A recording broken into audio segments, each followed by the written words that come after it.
Hey, sweetie, your mother showed me this Carvana thing for selling the car. I'm gonna give it a try. Wish me luck. Me again. I put in the license plate. It gave me an offer. Unbelievable. Okay, I accepted the offer. They're picking it up Tuesday from the driveway. I haven't even left my chair. It's done. The car is gone. I'm holding a check. Anyway, Carvana, give it a whirl. Love ya. So good, you'll want to leave a voicemail about it. Sell your car today on Carvana. Pickup fees may apply. Oh, what are you doing? I'll tell you what you're doing. You're listening to the Elder Scrolls Lorecast. Either you are, or I'll be skipping rope with your entrails. Ta-ta. This is the Elder Scrolls Lorecast, your source for lore and so much more. Adventurers, welcome back to the Elder Scrolls Lorecast. This is Tom and Lotus again, and we are continuing with our, diving down into the depths of the Elder Scrolls Iceberg. And Lotus, I've been working on this episode, right? Prepping for this episode. And I was like, you know what? I'm going to number all of the things, all the different points, all the different little bits of lore we're going to talk about. And there's over 500 of them. So yeah, this is going to be a while. We came across the fact that we're going to need to do some selective editing. Otherwise, at most, you know what? We might have found something that if we went through literally every single iceberg piece, Elder Scrolls 6 might actually come out before we finish. We'll see. But it's fun because they're only going to get deeper and deeper as we go. Right, and we do have a ton that are super fun to talk about. Yeah, absolutely. So we're going to get to that real quick, though. Thank you for chat for being here with us during the live show. They reminded me of something. One thing I want to address is our Discord server, and this will be real brief.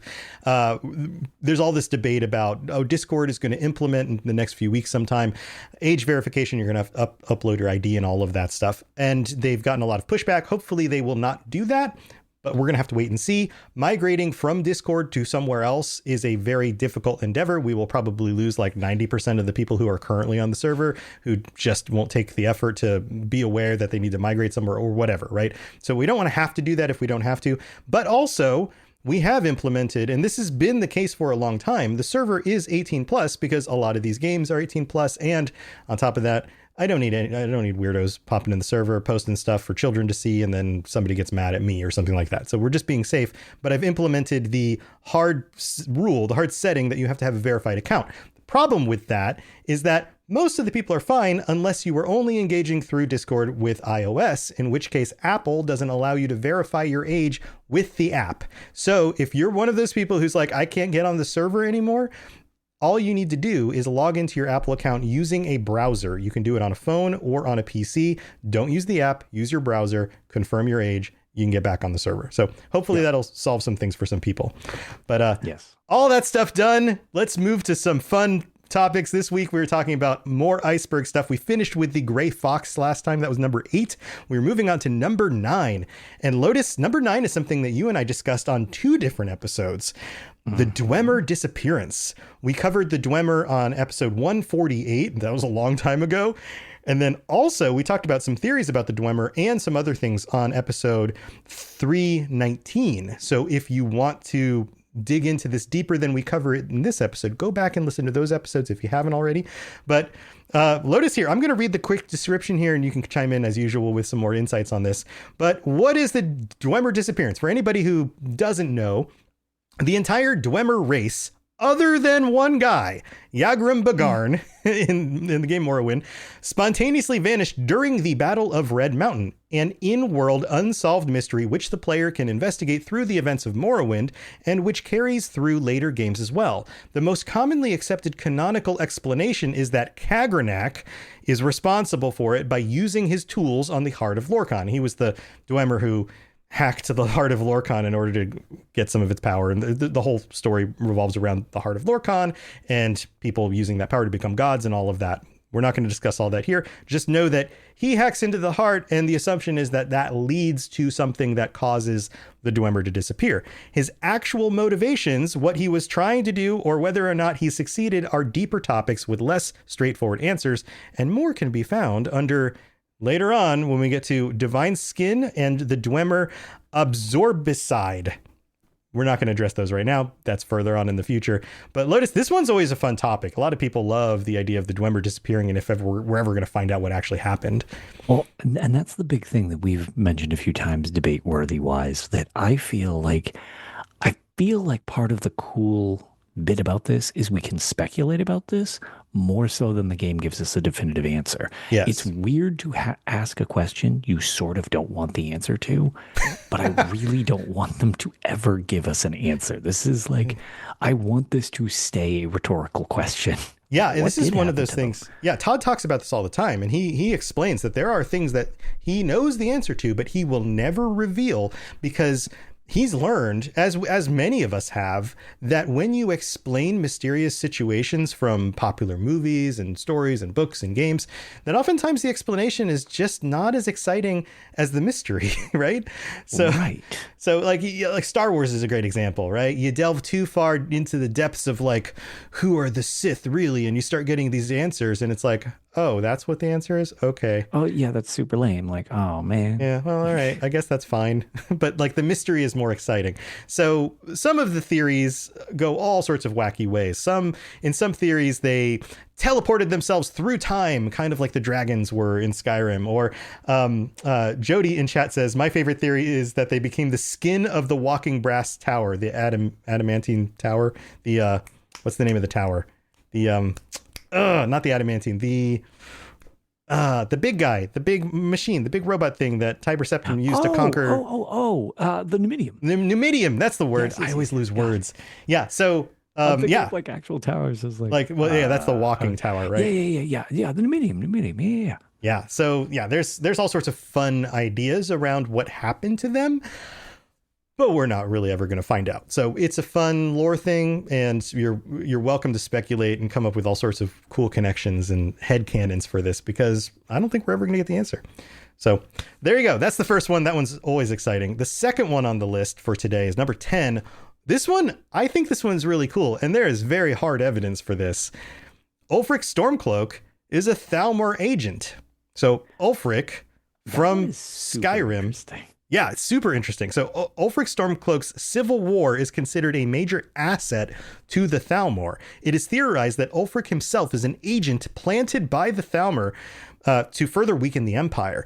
And the evidence here is in a dossier. Dossier. That'd be the American way to say it. But a dossier. I really wish we didn't even pretend that was correct. So it's a document you can find in the game called Thalmor Dossier Ulfric Stormcloak. Here, let's read through it. Status, asset, uncooperative in parentheses, dormant, emissary level approval. Description, Jarl of Windhelm, leader of the Stormcloak rebellion, Imperial Legion veteran. Background, Ulfric first came to our attention during the First War against the Empire, when he was taken as a prisoner of war during the campaign for the White Gold Tower. Under interrogation, we learned of his potential value, son of Jarl of Windhelm, and he was assigned as an asset to the interrogator, who is now First Emissary Elenwen. He was made to believe information obtained during his interrogation was crucial to the capture of the Imperial City. The city had in fact fallen before he had broken, and then allowed to escape. After the war, contact was established, and he has proven his worth as an asset. This is a document by the Thalmor that is basically saying that we implanted knowledge and information in him so that he would go act towards things that are beneficial to us, because he is now one of our assets. But it goes on. The so-called Markarth incident, which we talked about previously, was particularly valuable from the point of view of our strategic goals in Skyrim, although it resulted in Ulfric becoming generally uncooperative to direct contact. So he did what they wanted him to do, and then he decided, like, no, I'm not going to talk to you guys anymore. But there's more to it. Operational notes. Direct contact remains a possibility under extreme circumstances, but in general, the asset should be considered dormant. As long as the Civil War proceeds in its current indecisive fashion, we should remain hands-off. The incident at Helgen is an example where an exception had to be made. Obviously, Ulfric's death would have dramatically increased the chance of an Imperial victory and thus harmed our overall position in Skyrim. Note, the coincidental intervention of the dragon at Helgen is still under scrutiny. The obvious conclusion is that whoever is behind the dragons also has an interest in the continuation of the war, but we should not assume, therefore, that their goals align with our own. A Stormcloak victory is also to be avoided. However, so even indirect aid to the Stormcloaks must be carefully managed. Lotus, this document basically says that yes, it's obvious that the internal conflict makes Skyrim weaker, which benefits the Thalmor, but that Ulfric himself was part of the plan. What do you think? Actually, I really like this one. This one is one that I've always thought is very cool because the foundation for it is sort of overtly, I don't want to say like right in front of you. It's funny because it's overtly hidden in game. It's just like, it's right here. Like you this is totally the game telling you like, dude, this is their plan. But then the story makes you think that that's not. No, that couldn't possibly be. And if you say that and haven't seen this in game, it's like, this seems nonsensical. But it's like, well, yeah, but it's their documents in the game showing it. It's like it's like a built-in conspiracy in the game, which I thought this one was so cool because especially the first time I saw this, I was like, what the hell? Like, this is wild. So that one I think is actually one of my favorite. Yeah, like, I think it's weird. very likely. It's not even a deep cut. It's a weird cut. I think this one is super likely. Yeah, super likely, because we have a document basically saying that the Thalmor did this and saw him as an asset. But also, this parallels so many real-world situations where governments will purposely seed conflict in another government or in an adversary or even among their own people in order to maintain power. And they will give people who don't necessarily work for them, but who they know will be beneficial to the things they're trying to achieve, help or information in order to continue to sow discord, because if everyone is fighting each other, then they won't fight them. And we've seen this historically. This is how colonialization worked. This is how South Africa worked. This is how the United States government has operated abroad and domestically multiple times over centuries. This is just how governments manage power. What was that? This is a thing. Like, this is a thing that's in like the real world. So having it be, I don't know, like an Elder Scrolls counterpart totally makes sense. Like that. Oh yeah. Because we parallel so many real world situations in this game, especially when it comes to political and war based things. Yeah. That's just how those kinds of organizations work and always have, right. You know, right. Like, so again, this seems, and it's also almost equally interesting because if you're from the camp that you don't believe that this is actually the case, it's also still kind of cool because then at the same time it's like, well, were they making false propaganda so that this would fall into hands and then people like, oh, well, okay, is it right? real? Well, that's the other side of it is so that like it could be false propaganda in order to continue sowing discord, even if he wasn't one of their assets. So, and that's kind of my thing that I think is so cool about this, and this is one of my favorite ones. It's true and super wild, right? That like a character you interact with is totally like a plant, right? Or it's this elaborate plan to make you think he's a plant, and both work to their benefit. Both function, and both do exactly what they want. Yes. Either and on way, top of it, there's this other side of it where you might be for the Nords. You might be pro Skyrim, pro Stormcloaks. You might believe that the Empire needs to leave them alone because it's not their place, right? And you might have very good reason for believing that. But at the same time, you might be actually helping somebody who's an asset of an even greater, more diabolical enemy by standing up for something that you believe is morally right. Right. So it's complex. Like it's this like web of things where it's figuring out the right thing to do is not simple. And there isn't just a simple best scenario answer. Yes. And that's why that one is, again, this is one of my favorite ones because I also think, not only do I think it actually is logical and probably is the case, I love that the counter to it is just as cool. So it's like either way, I think it's just a cool scenario all around. Right. I love the comments in chat. We can't bring up every one of them, but this does play into the role that the Thalmor has, the idea that they're trying to shut down all the towers by sowing conflict in this place, just like conflict happened in other places. Yeah, all of this is connected. It's all connected. It's all interesting and connected. So very cool stuff. Any other thoughts on this one before we move on? No, we can move on. Like I said, this is one of my favorite ones. Not only that we've covered, but just knowing where we're going with this from the ones we've gone through, like compiling this list that you built together. This is just one of my favorite ones. I've long liked this theory or counter theory. Yeah, it's good. Like there's enough evidence for it to be at the top of the iceberg because you don't have to dig that deep for it. But it's also very thick with implications, which is kind of a good combination. All right, let's move on to number 11. Marobar soul is Gore Felim. You might be like, okay, those names are kind of familiar. What's going on with that? Well, this is kind of a meta thing about the way the lore is made. Get this. Dwemer scholar, put in quotes, Marobar soul is a pseudonym of playwright Gore Felim. These are in-game characters, of course, that seem to be two different people who have done or written different things, but in actuality, they're the same. And there's a reason to believe that this might be the case. There's a fair bit of office politics behind this one, meaning in office, meaning in Bethesda's office when writing the lore.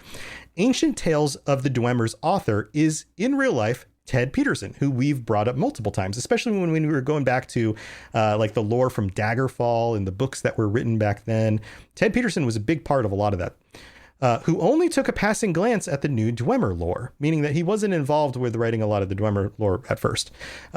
Kurt Kuhlman was so upset by how wrong-headed Ted wrote the Dwemer that he appended publisher's notes, and I'm putting this in quotes, to Ancient Tales, which claim that the Dwemer tales of Marobar soul are simply inauthentic fairy tales by Gore Felim, a theme he expanded upon with the Elder Scrolls IV's book collection Essay on Dwemer History and Culture, originally an email written during the Elder Scrolls III's development. So by the time of Oblivion, he was so upset with the way that one of the other writers had couched the Dwemer and the things that were going on in those books, which were explaining the history and about them, that he put a publisher's note into another book that made that source seem unreliable in order to further what he believed was better actual history and lore for the Dwemer. What do you think about this one? I love this because the only reason I really think this is probably true is this seems like such a behind the scenes thing that I could totally see two writers getting into it over. Oh, yeah. Oh, yeah. Like, totally seems believable. So this one, I will kind of just like, I'm not always big into the conspiracy theory thing. This one seems just like it would be very likely to me. I don't know. It does not seem far-fetched. The two writers kind of, especially with how a lot of the stories in this series are created and crafted. And sometimes they go back on things, and sometimes then they call back to the thing prior to the last thing they were working on. Oh, right. So, unreliable narrators are all throughout the series, and everybody's version of a story is through their own lens as opposed to an objective perspective. Right. So the way the lore is crafted from the beginning allows for this.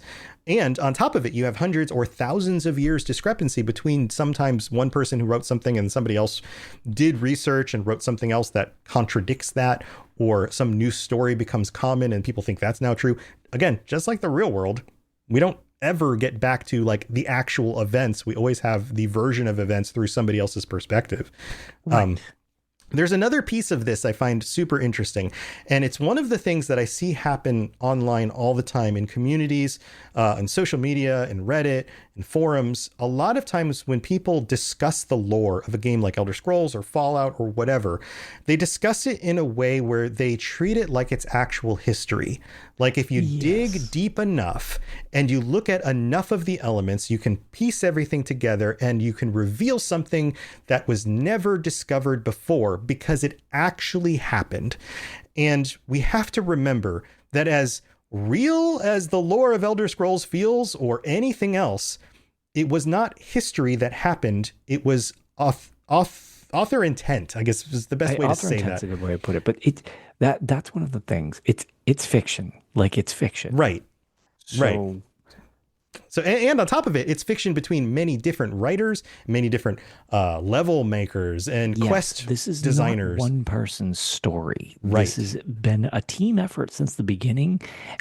Even when like it was kind of known, like Julian LeFay was like sort of the crafter of this to start with.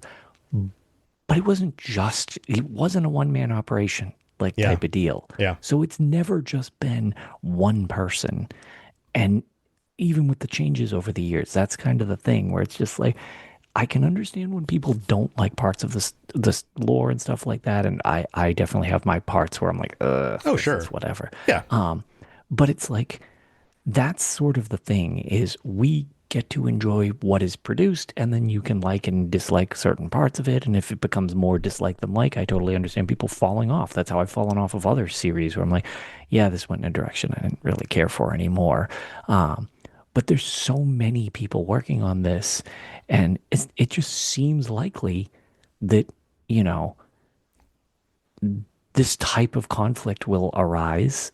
And then again, like you said, you can't take it too seriously, like it's an actual thing you can physically find fact to. Because worst case, the ultimate problem is if they want to change it, they'll just retcon it, even if it's poor writing. Absolutely. Do what they want. Right. So, Absolutely.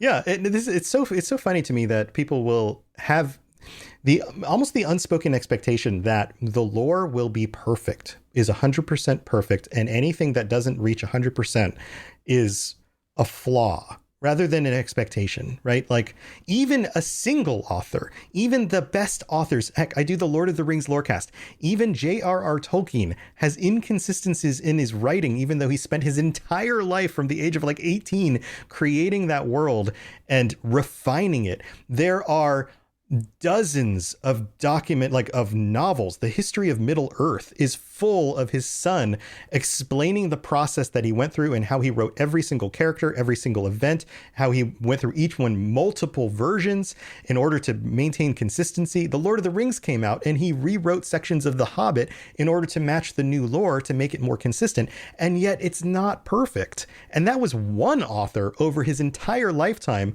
writing 4 novels and a history, right. And this is how many, here's a cool question. I would love to know how many different writers and quest designers have ever worked on an Elder Scrolls game.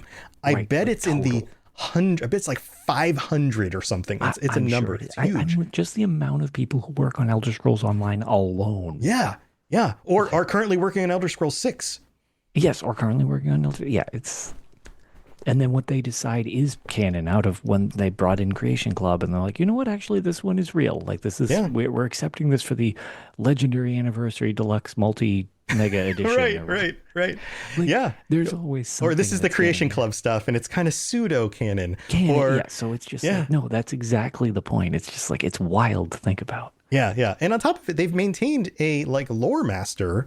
And they've only gone through a few. They've had lore masters for long periods of time. Small amount of them. Yeah, and yet there's you're never going to reach 100% consistency. And so this totally makes sense that this would happen. Now, this plays into the next one, number 12, transcription errors. Reference to a tweet by the official Elder Scrolls Online account, the 6th of November, 2012, which explained that the description of Cyrodiil as a jungle, and we've talked about this many times, was merely a transcription error. This quickly became a meme used to describe any canonical lore inconsistencies or retcons with no effort on the part of the writers to explain them properly. Cyrodiil, not being a jungle in Oblivion, was explained by Tiber Septim using Chim to change it. ESO, or the tower, right? There's versions of that. ESO takes place before that would have happened, hence the inconsistency. This phrase itself is referenced in ESO's books, The Heartland of Cyrodiil, which supports the transcription error theory, and Ruminations on the Elder Scrolls, which refutes it. So now you have both things. You have both it was a jungle, but it wasn't a jungle. You have Tiber Septim changed it, but Tiber Septim didn't live until after the events of ESO, but clearly in ESO, it's not a jungle. So what, was it a jungle? Was it not a jungle? Right. What's going on? What do you think about this one? This one, so I like that they tried. Who tried? Specifically everybody? I like that the series has tried to kind of mesh meaning in. It's the same way they kind of fudged in Dragon Break stuff. Mm-hmm. I like that they've tried to explain away the fact that it was just like, yo, we can't go to jungle. Like, Right. in Yeah. Oblivion. Like, Yeah. it doesn't match what we're going for. Whatever the case, I appreciate. Can the you imagine? effort. Can you imagine if Oblivion came out and it wasn't like a forested hilly zone, it was a jungle? Like, first of all, that would not have worked on like Xbox 360 hardware at all. The point was they were already having so many memory problems and disk issues based just on the amount of blades of grass that were in the field. Yeah, I remember You having want to turn fully down functional on my canopies PC. of Yeah. leaves and no, it doesn't make any sense. So like I get why they changed it, and also thematically the medieval vibe really was hitting at that point. So Oh, it was yeah. like, you kinda, so like totally fine, like that's whatever. But like then they tried to like explain it away a little bit. But then when ESO comes out, Elder Scrolls Online definitely at points has really dove into the nostalgia thing. Mm-hmm. And Cyrodiil again is a big performance holdup in the Elder Scrolls It's Online. huge. It's like the biggest map in the entire game and has been since launch. Right. So then they stuck with that theory as opposed to the one where it was like, well, maybe we should make it a jungle. Like, so it's kind of funny that they've like haven't. So this iceberg kind of pit, I don't know, what do you call it? Iceberg chips? Is that what we're going to call these things? I don't know. These are the chips of the The iceberg? little mini peaks along the way down. Yeah. I don't know. I like that it hasn't just been totally thrown out. It's like, look, it's whatever we needed to be at the time. Mm-hmm, mm-hmm. Like they try to work it in with the unreliable narrator thing, but it was like, this is one where it's just like, it comes across that the writing is trying to explain it more so than I feel like it's actually like justified in game type of thing. You know what I mean? Like, it's just like, this seems like fourth wall. Yeah, we have to try to explain the fact that whoops. Yeah. So I've got two thoughts. First, Barky in chat says, I mean, Tiber Septim became a god. Could it not be possible for him to not have just made Cyrodiil always a temperate forest, even if 100%. Up until then his life it was a jungle? On his apotheosis, he transforms the heartland for the benefit of man. Yep. Possibly. The other piece of this, I don't think most of the. Let me just add to that real quick. Yeah, go. Most of these like iceberg explanations, I think totally work. They just feel like they are added on because the question was asked more so than it was designed with these explanations in mind, if that makes sense. Right. If I recall correctly, and I didn't look this up before doing the show, so forgive me if I get this wrong, but one of the reasons why we believe it was a jungle is because the elven explorers, as they made their way into Tamriel, the high elves, explored the sections of Cyrodiil by boat that went up from the south, right up through the river. Mm-hmm. And one of the things they were describing was the like weird creatures and peoples of the land. And this is where you got like some of the weird creatures that we still haven't seen in any of the games, but you also got descriptions of it being like a jungle. But going along with the theme of the lore matching real world stuff, how many stories do we have from adventurers discovering the new world who had these descriptions of like mountains of gold and all of this stuff that was never real, but they came back with these fake stories, right? And here's the other thing. Embellished. Right. And here's the other thing. They're not even necessarily always false. It's just like you found an ounce of gold. It was a mountain. It was a mountain of gold. We got to go back. There's mountains of gold. Okay, well, that plays into a reason to get you more money to get back on a ship and go across the ocean. Got it. Exactly. Yeah. But also, like, explorers may not have gotten off their boats, but gotten to a place that looked heavily forested, kind of like a jungle, but it was just like one section just near the river. And then they extrapolated that, well, all the land as far as you could see is jungle, but they really didn't actually explore that part. So they didn't really know. Yeah. Yeah, this is the kind of thing that you can chalk up to all sorts of different reasons why there's inconsistency there. And all of it can be explained in different ways. But it's so funny that this is still one of those things that people get hung up on, you know? Right. So, all right, let's move on to we got at least one more. I think we got enough time. Number 13, Levitation Act. This is another one we've discussed in the past, but it's always funny. In the Elder Scrolls 4, NPC rumors mention that mentioned the Levitation Act, putting this in quotes, a law passed by the Empire to ban or restrict levitation magic in some way.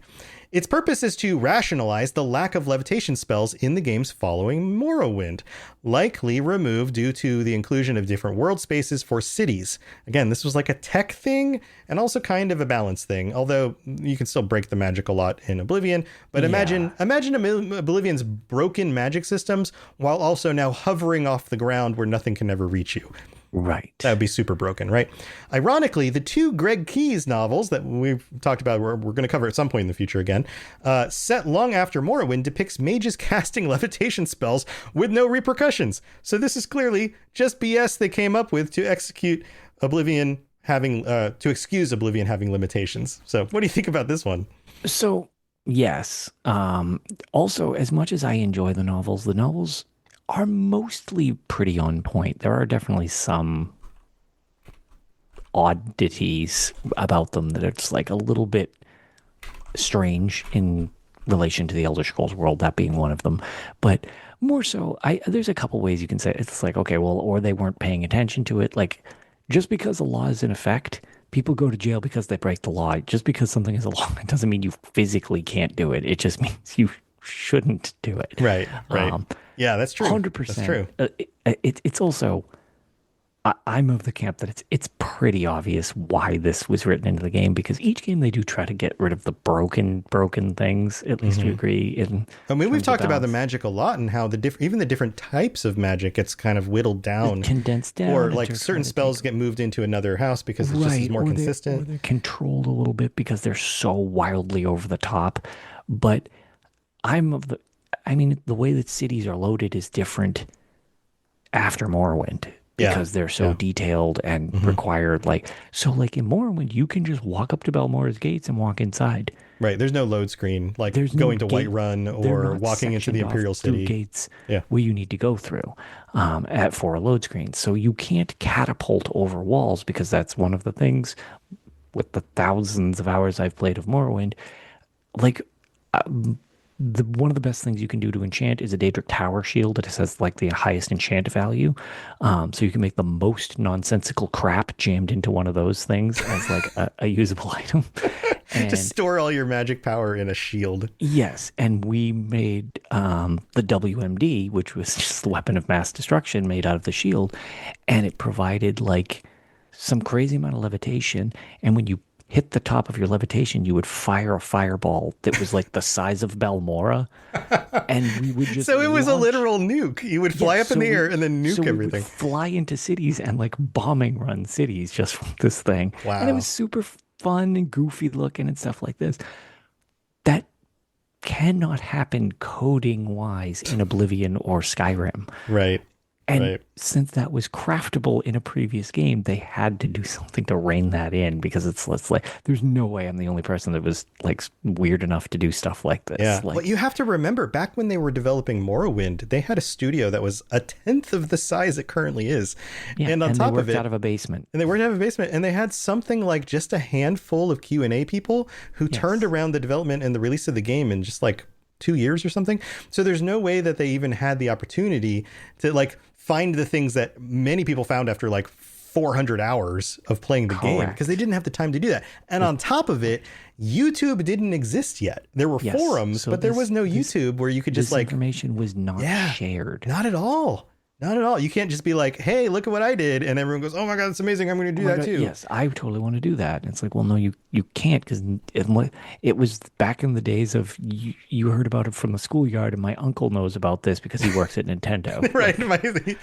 He works at Bethesda and Nintendo at the same time. Bethesda and Nintendo. Like, by the way, if you're under like 35, you're not going to get that joke. But yeah. Let's explain it real quick, which of course ruins the joke. But when you were a kid growing up in like the 80s and the 90s, then there was this, like, there was no the internet. Well, the internet existed, but it wasn't like it was today.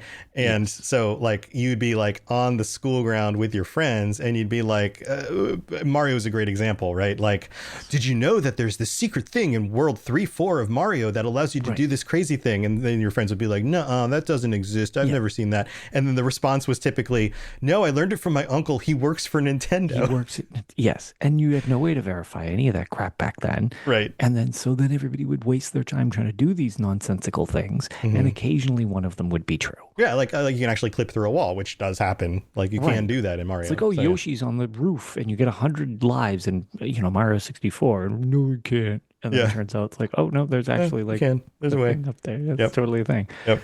So, so anyway, we're off on a rabbit trail. But that's the Levitation Act, the law that removes levitation. That's why it's not in the other games. That they wrote it in because it's kind of a dumb sounding law. So I think it, again, adds a little flavor that it's like, no, stop doing that. Like, just... Right. Well, it makes sense. I mean, they outlaw other things. Necromancy gets outlawed, and then it doesn't. It doesn't seem weird, but I mean, it's. I think it's neat that they added a lore reason why it's a technical holdup. Yeah, it's great. I like when they do that. There's like, there's a technical reason we can do this. Write it in as to why. Yeah. But that makes sense because it shows that they prioritize world building. And it's not just about the gameplay. It's a balance of making sure the gameplay works for what they're trying to do, but it also makes sense in the world. And it doesn't break this illusion that you're traveling somewhere and there's real reasons for the whys of the world, I guess you could say. Right. So, okay. So we've got one more. We'll cover real quick, as quick as I've consolidated this into like a TLDR. Patema made Pelagius insane. Okay. What is this about? Well, the biography of the Wolf Queen, I'm talking too fast, tells of a rumor that Patema's madness seeped into the castle and caused the next king, Darth Pelagius. I love that the name Pelagius is in both this and Star Wars. Pelagius III to go mad. He was one of the emperors, right? So if you read through the whole book, basically you get this TLDR. So in the book, the biography of the Wolf Queen is Patema Septim, the Queen of Solitude. She was one of the most ambitious and powerful and ruthless villains, yes, actual legitimate villains in the history of Tamriel. And this is kind of how her life goes, right? So she's born into the Septim bloodline. She's married off to the King of Solitude at age 14, which... That's the way. That's gross. Also gross, but also historically accurate. But that's how history works. That's how history worked. Let's hope that continues to be gross, and we don't change any laws about that. Let's keep that gross until people are like good to go for this and agree to shit. Yeah. Also, anybody who doesn't think that is gross and who's on a big list that the government keeps trying to not send out, please arrest all of them. All right, let's move on. She quickly transitioned from a political pawn to the true power behind the throne. The War of the Red Diamond. So this is the big conflict that happens during that time period, during the time of Septim II's reign. Patema instigated a massive civil war to place her son, Uriel Septim III, on the imperial throne. She successfully delegitimized the sitting empress, her niece, Kintira II, which again is another historical thing with families fighting over power, by claiming that she was a bastard, leading to Kintira's execution. Descent into necromancy is the next piece of this story, because after her son was killed in the war and her cause began to fail, Patema's grief and obsession turned into madness. She turned Solitude into a land of death by using necromancy to raise armies of the dead, vampires, and Daedra to fight her brothers for political power. Mom, can you tell me a story? Sure. Once upon a time, a mom needed a new car. Was she brave? She was tired, mostly. But she went to Carvana.com and found a great car at a great price. No secret treasure map required. Did she have to fight a dragon? Nope. She bought it 100% online. From her bed, actually. Was it scary? Honey, it was as unscary as car buying could be. Did the car have a sunroof? It did, actually. Okay, good story. Car buying you'll want to tell stories about. Buy your car today on Carvana. Delivery fees may apply. She dies at the age of 90 in the Third Era 137 after a month-long siege of her castle.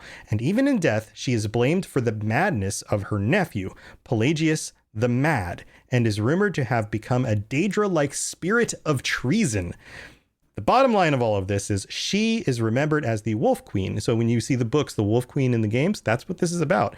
Because of her predatory nature and her refusal to stop fighting for the throne, eventually choosing to rule over the kingdom of corpses rather than admit defeat. But of course she dies. Now that Wolf Queen name at the very beginning of the book is given to her by the Emperor, who, even when she's an infant, states that she is like a wolf because she's ready to pounce. Is, I believe, the actual quote. Right. So I from think that is the even quote. birth, she was like super intense and obsessed about things, and eventually becomes this evil necromancer. So it's a really cool story. I want to see this like in a movie, like a Game of Thrones adaptation of this story.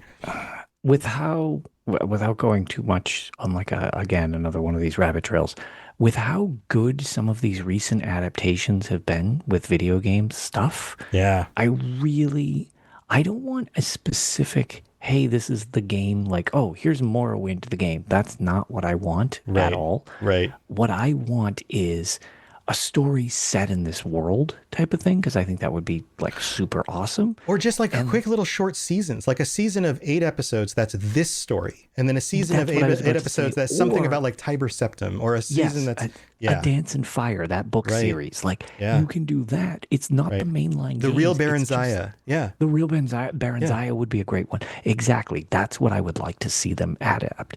Like, do that stuff. There's so many of these little stories that we'll never play, so it's not invalidating our gameplay experience, but you can now get, hey, this is what happened based on that. And again, since it's a written version that we're reading, if it's a little different, but mostly the same, that even tracks. Good enough. Yeah. I would love that, and I feel like they are sitting on a gold mine of stories. Absolutely. Yeah, I would love to watch stuff like that. I think that it would work really well. Plus, it ties enough into the games that it would pull more people into the games.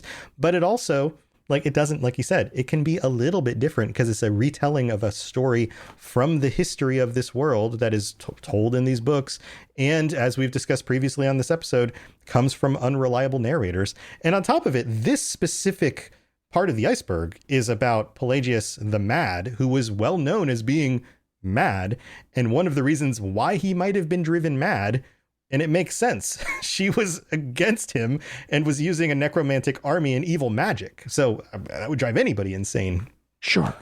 So yeah, this is great. You can go read the book if you want. It's in, again, the biography of the Wolf Queen. So if you want to read that whole story, it's not super long. It was just, it would have taken like the whole episode to read through the whole thing. So I thought I'd consolidate it. So there you go. That's number 14 of the Iceberg. We've got like 500 more to do.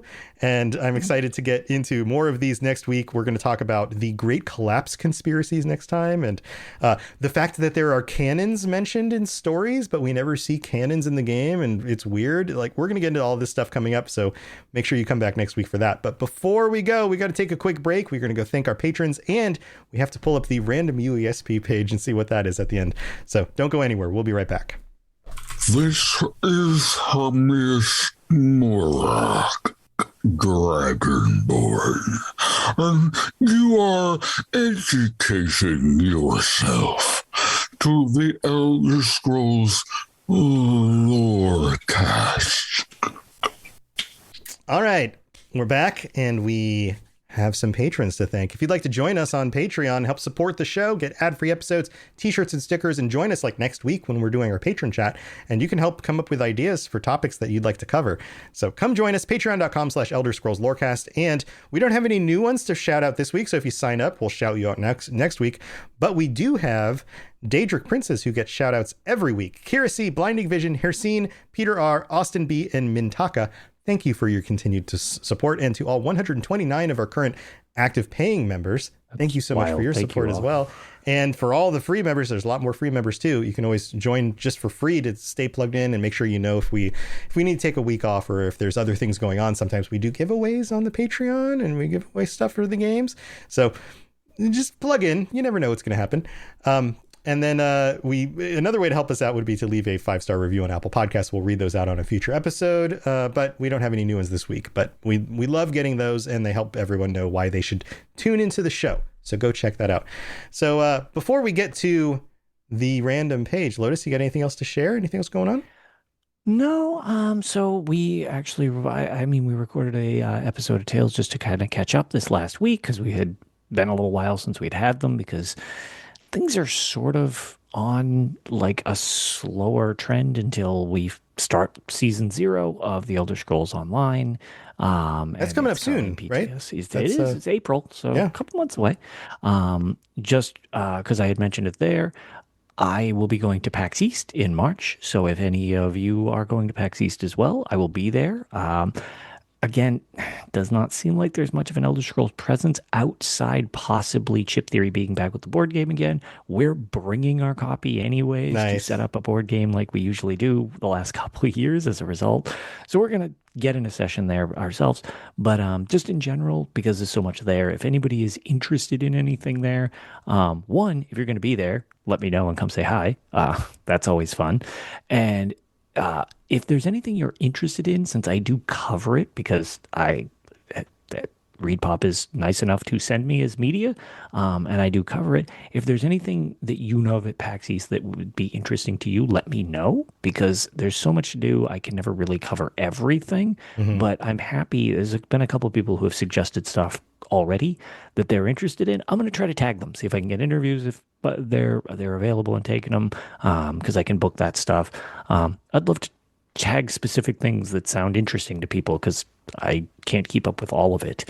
And otherwise, our next episode of Tales, which we have an incoming potential blizzard in Boston again, but barring that screwing anything up, we'll be doing our collaboration episode that I've kind of been hinting at the last couple of weeks with TES Benefactor from the Imperial Library, where we can go over all the cool D&D stuff that kind of formulated the basis for this series. Yeah, I was still looking forward to that. So that's fun. Have fun at PAX. That sounds great.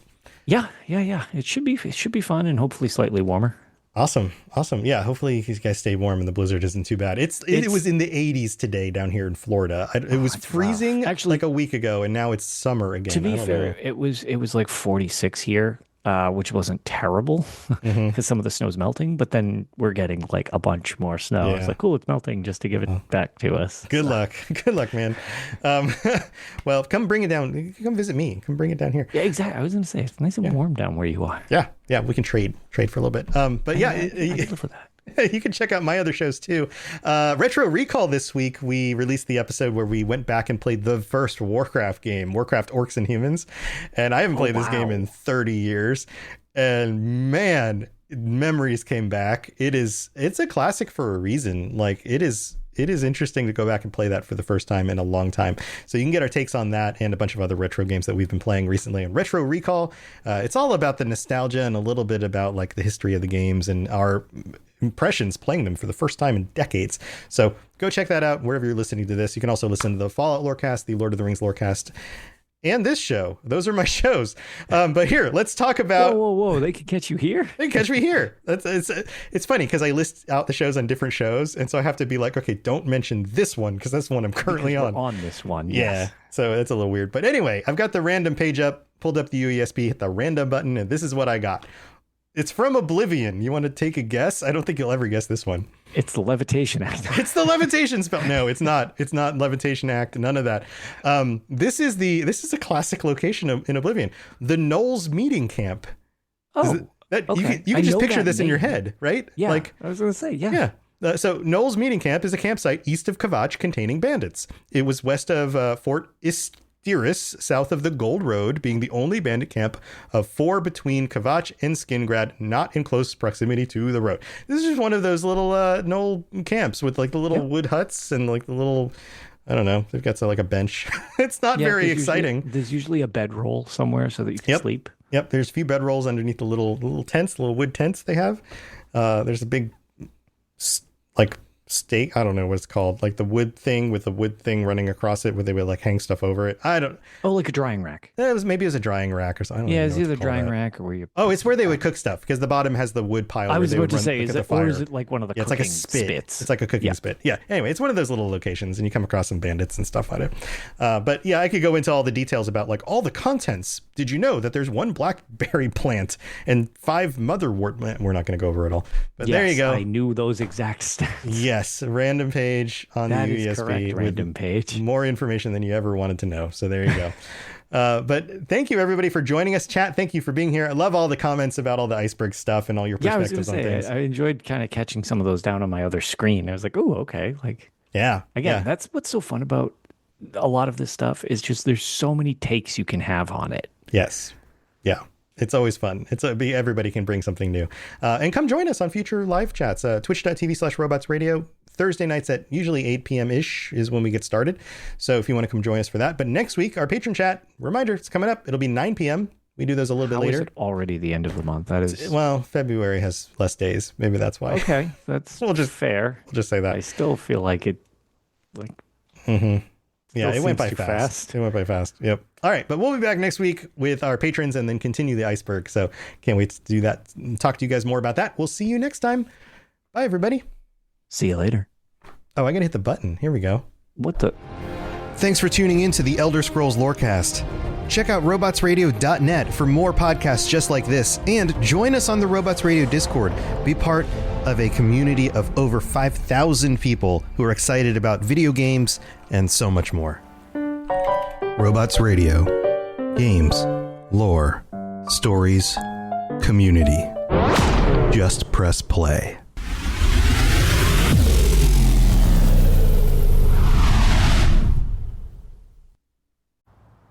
Hey, sweetie, your mother showed me this Carvana thing for selling the car. I'm gonna give it a try. Wish me luck. Me again. I put in the license plate. It gave me an offer. Unbelievable. Okay, I accepted the offer. They're picking it up Tuesday from the driveway. I haven't even left my chair. It's done. The car's gone. I'm holding a check. Anyway, Carvana, give it a whirl. Love ya. So good, you'll want to leave a voicemail about it. Sell your car today on Carvana. Pickup fees may apply.